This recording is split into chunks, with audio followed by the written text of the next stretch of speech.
I'm like, something seems off.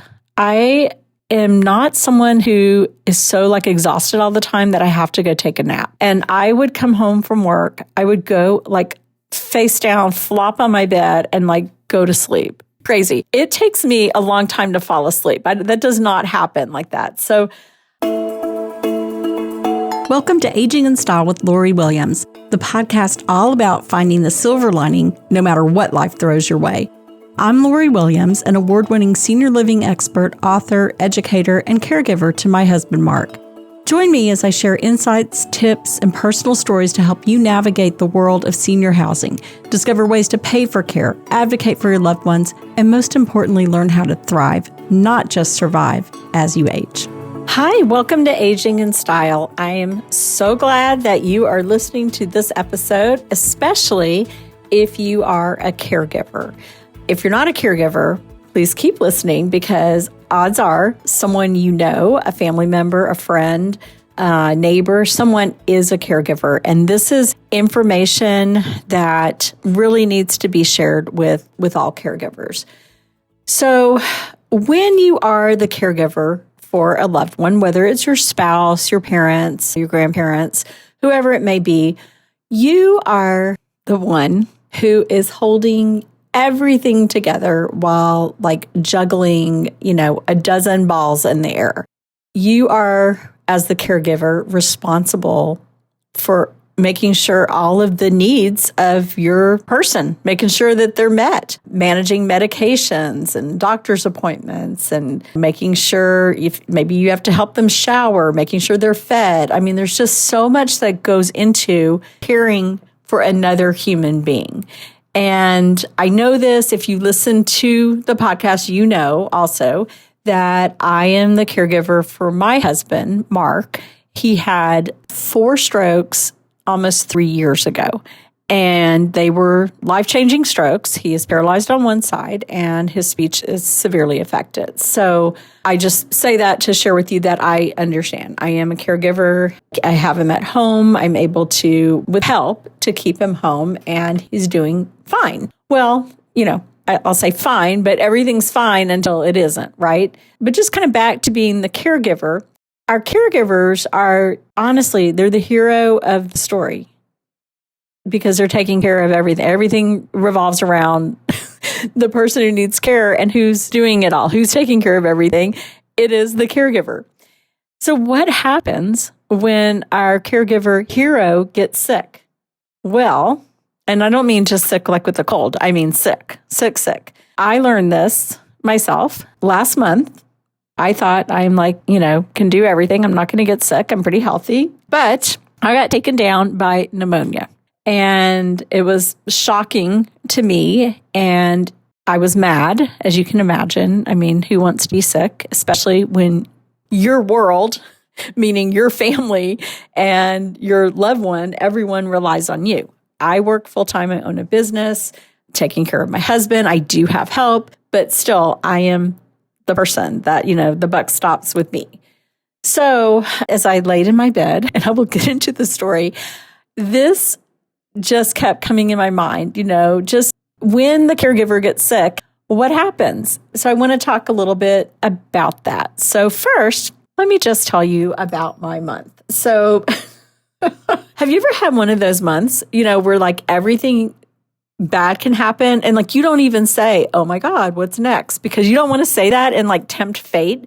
So that was my month, a month of October. It was like a really, really bad sitcom that's not funny at all.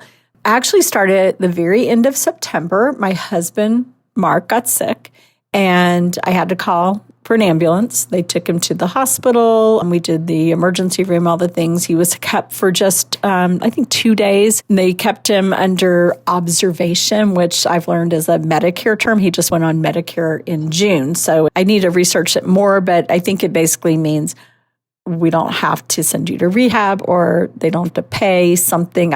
There's something about money, no doubt. But anyhow, so they discharged him. And I was thinking at the time, this doesn't seem right. He doesn't seem quite himself. But, they insisted he's fine. So we go home and 2-3 days later, he's sick again. So we're calling 911 yet again. 911 call to my house 2 times in 1 week. Nobody needs that. That is stressful for everyone, stressful for my neighbors too, because everyone was out and about the second time and worried about Mark, which is so sweet, rightfully so. So back to the emergency room we go, back into, waiting, and we're going to admit him and send him up to a room.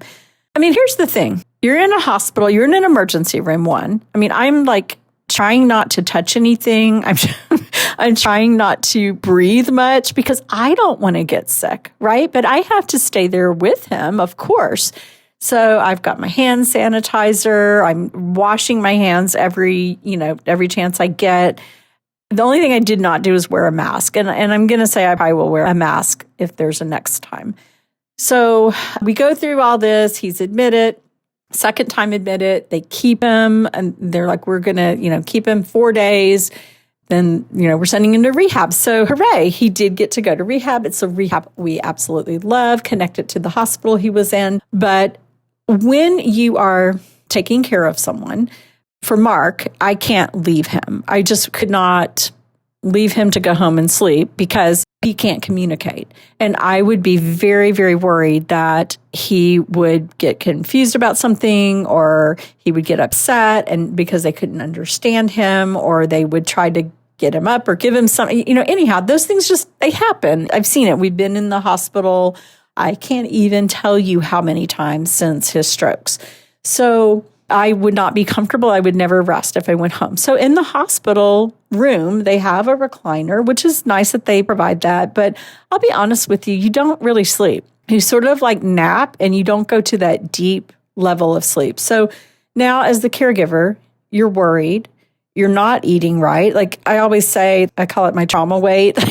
Like that's my weight loss plan. Unfortunately, like when Mark first had his strokes, I lost 20 pounds because I just don't eat when it's just like the trauma of it. I'm not hungry. I don't eat at all. So I was not eating, maybe snacking on something here and there, but not much. So not eating, not sleeping, and I'm in this germy environment. So, it's not good for any caregiver to be in that situation, but what can you do? So that happens. Meanwhile, Mark goes to rehab. But meanwhile, my stepfather, we had just moved him to memory care in August, and they live in Mississippi. I live in Texas. And so he fell and was declining. They put him on hospice. And I could just tell every update I got from my brother was not good. I knew it was going to happen soon. Well, Joe is my stepfather's name. He's been in our family 32 years, married to my mother, and we knew him, many years prior to that. So we love him, and he's a part of our family. So that was very difficult. So I knew he was going to pass away, and he did. So Mark, we got him home from rehab, and I said to my kids, I'm like, I have to go to the funeral. I know this timing could not suck more, but I have to be there for my mom, and I have to be there for Joe to honor him. I mean, he's been a wonderful husband to my mother. He's been a wonderful grandfather to you kids. So I have to go. So we had neighbors, friends. Everyone's like, well, we'll help. And we kind of put our little team together. And I booked a flight so I could get there for his funeral. Now, leading up to this, a couple of days before I'm flying out, I am not feeling good. So I go to one of the urgent cares. You have a sinus infection. Fine. Take antibiotics. I'm like, I'll be fine. I'm just going to push through. Get on the plane. I felt terrible when I got on the plane. But I'm like, I just have to, it's only like a little over an hour flight. I can survive. So get there, get to Mississippi, and, we're doing all the things. Go see my mom, go and have dinner. I stay with my brother, go to the funeral, all the things. And I'm taking my antibiotics and trying to, do the things I need to do. But during this time, I cannot sleep because I'm worried about Mark and leaving him just out of rehab to be cared for. I'm sad for my mom. It's very hard to see my mom in such a grieving mode, and I'm not feeling great. And then I'm drinking wine because every night, I'll just be honest, we're drinking wine, and that probably is not wise with antibiotics. I've read since that it can make your antibiotics not as effective. So anyhow, my bad. the day I come home, I was like really not feeling good. So I got on the plane, flew home, like, thank God I made it home. And I just felt exhausted. So I pushed through the rest of the week. I'm trying to push through, and I'm like, something seems off. I am not someone who is so like exhausted all the time that I have to go take a nap. And I would come home from work. I would go like face down, flop on my bed, and like go to sleep. Crazy. It takes me a long time to fall asleep. That does not happen like that. So I made an appointment for an urgent care on a Saturday, and I'm like, I probably am fine. And I woke up in the morning. I'm like, I'm probably fine. And maybe I still have a sinus infection. I don't know. I'm just tired, but I'm going to go. And thank God I did. I went, even though I almost canceled it, because you know what? Caregivers do that. We're like, I don't really need to spend that time on me or this money on me. Yes, we do.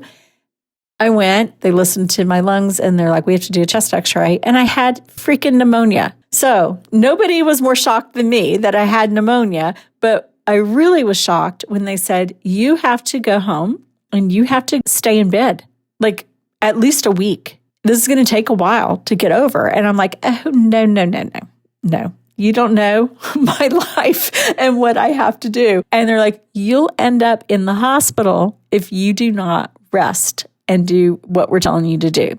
So I did.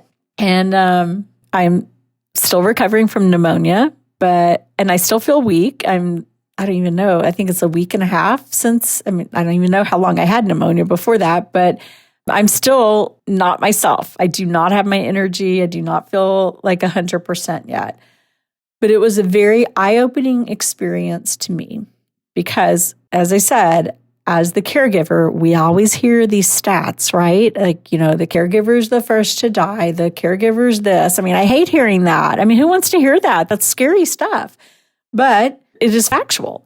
So I pulled up a couple of quotes, a couple of stats for you. And one is caregivers who are under like a high strain, really high strain of like probably no help at all, with their loved one. It's just all on them. They are 63% more likely to die before the person they care for. And nearly 1 in 5 spouse caregivers dies first. And the CDC says caregivers are more likely to suffer from depression, heart disease, and chronic illness. I don't know about you, but those numbers, that scares the hell out of me because I don't want to be that statistic at all. And our bodies, I think we ignore a lot of times what our bodies are telling us, and we just push through being tired, or being exhausted because we're putting the person we love and that we're taking care of, we do put them above our own health and needs. It just happens. So that being said, as I laid in bed and bored out of my mind, let me tell you, I did watch a lot of TV. I can tell you all the Netflix things to watch and made for TV movies.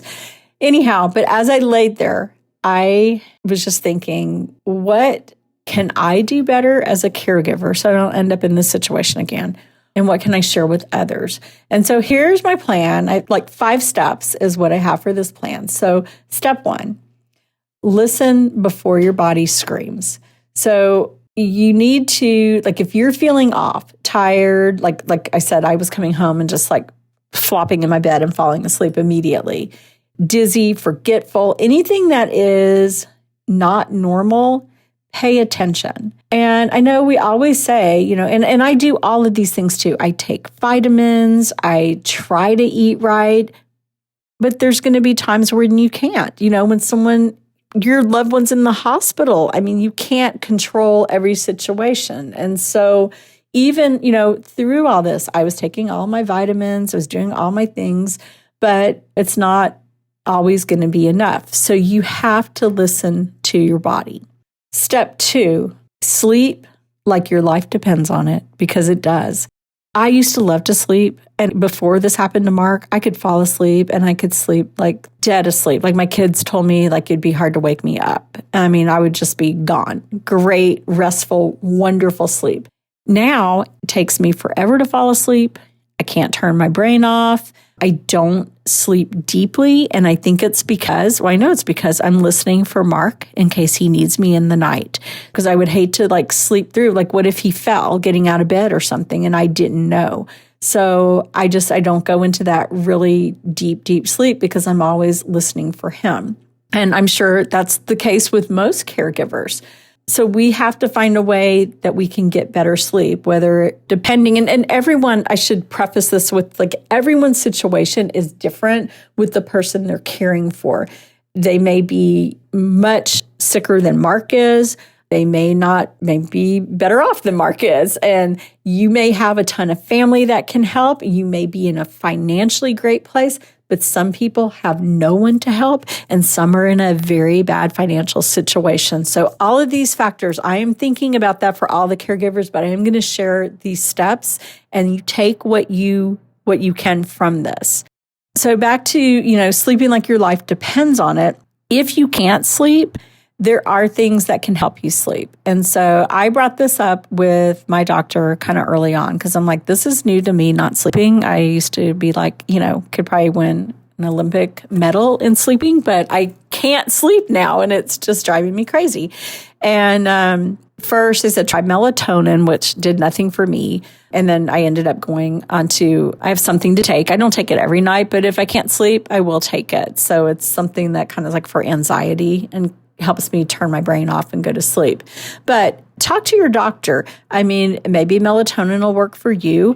I know people who take edibles. That's not for me. I did try one. It's a whole other story. And it was not, I go the other way. I go paranoid thinking I'm going to die. So yeah, edibles are not for everyone. So I'm not by any means recommending those. And it was legal. I'm just going to, let me put that out there. It was a legal one.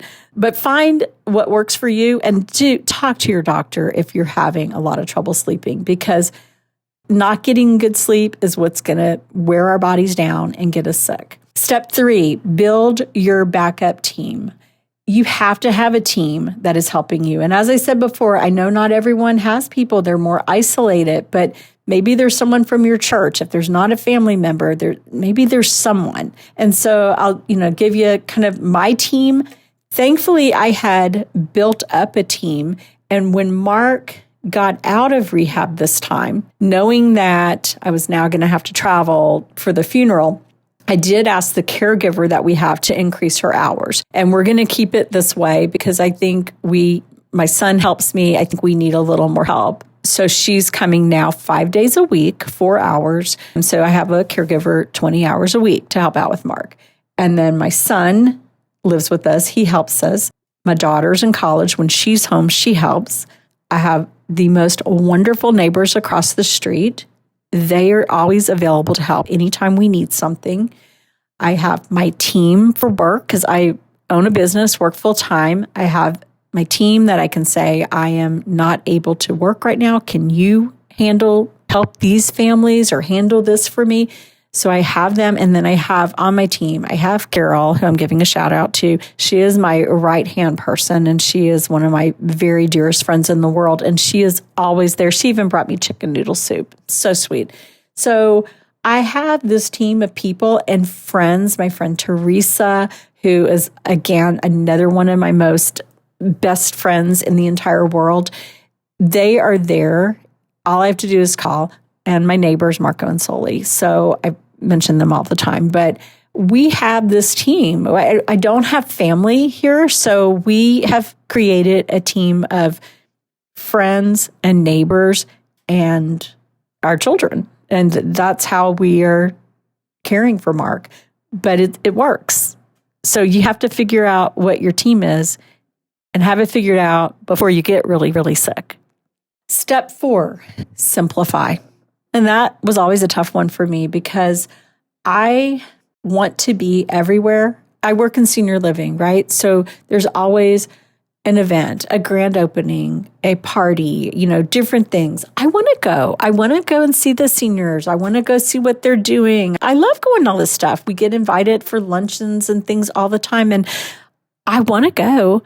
But time is so valuable. And I know early on when Mark had his strokes, I was trying to do all the things I did before. And you can't. So I had to simplify. And I have to simplify even further now. This is what my body is telling me now after having pneumonia. I I need to simplify even more. I'm doing too much. So thankfully for me, I can work from home. So, and my office is right across the street. So I'm going to kind of change my hours up a little bit and be a little more available at home and maybe not running back and forth, being out and about as much. I'm going to simplify. And whatever that means for your life, I think kind of sit with that and see how you could simplify your life and to keep you from getting sick. Step 5, and this is the last step, is give yourself permission to rest.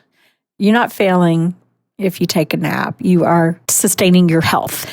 And I think that's hard for us as caregivers too. Like we feel guilty. I just need to do that load of laundry. I need to make the bed. I need to clean the floors. Newsflash, the floors are always going to be dirty, especially if you have 2 dogs like me. So it's like give yourself permission to rest instead of coming home from work and thinking, okay, I need to do all this house cleaning stuff. No, you don't. Go sit down and rest and give yourself permission. Don't be so hard on yourself. I'm talking to myself too. Okay, so here's my challenge to you. Starting today, take one of these action steps and make it work for you. So let me repeat them. This is our plan. So step 1, listen before your body screams. Step 2, sleep like your life depends on it, because it does. Step 3, build your backup team. Step 4, simplify. And step 5, give yourself permission to rest. So pick one of those. Maybe it's sleep in. Maybe it's go sit outside in your garden for 10 minutes. Order takeout. Don't worry about cooking dinner. Just get takeout. Watch a show that you love. I mean, just simple things. Read a book. Take a bath. Not even read a full book. Read a chapter. Do something just for you. And rest. Do something restful. And share this episode with another caregiver who needs to hear this. There's a lot of us out there, and we need to help each other. And one thing I do want to say is that I have a book coming out. I wrote a book, Surrounded by Love, and then this is the companion book to it, which is called The Caregiver's Joy. Now, I had hoped that this book would be out this year, but it's not going to be. And I'm taking myself back to that step for simplify. I'm going to simplify because I don't have time to finish writing it. But I also believe that sometimes things happen in life. I had a goal. I had a deadline set. I did not make the deadline. But you know what? I think I needed to get sick with pneumonia so I could take what I've learned from that and share with everyone and share this in the book, because the book is going to be like a guide for caregivers because they don't feel like we're seen. I think we need to be seen, because what we're doing is such important work. As I said earlier, you're the hero. As the caregiver for your loved one, you're the hero of the story. Okay, to wrap it all up, I just want to say, here's the truth, and I'm speaking to myself too. Ignoring your health does not make you strong. It makes you vulnerable. If you go down, you, the hero in the story, everything around you is shaken up, is going down. Everyone's relying on you. You're not a machine or a robot, although one day, probably in the future, there will be robots that can care for everyone, or at least my brother cracks me up because he always says that that's his plan for when he's old and needs help.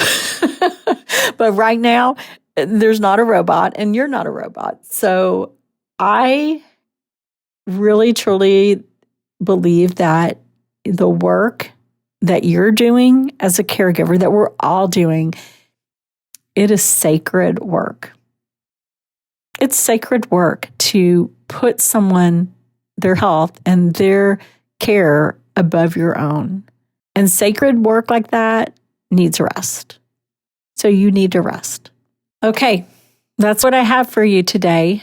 And please do share this. Please share this with other people. I feel like somebody needs to hear this. And that's why I am just kind of spilling my truth out here to you. Please share it with your friends, family, neighbors, whoever. And also be sure to go on the podcast and like and follow it. And that way you will be alerted every time we have a new episode, which is every Friday we have a new episode. So thank you for listening, and take care of yourself, caregivers. And if you know someone who's a caregiver, maybe give them a little extra love today. They deserve it. Okay, I'll talk to y'all next week. Bye-bye.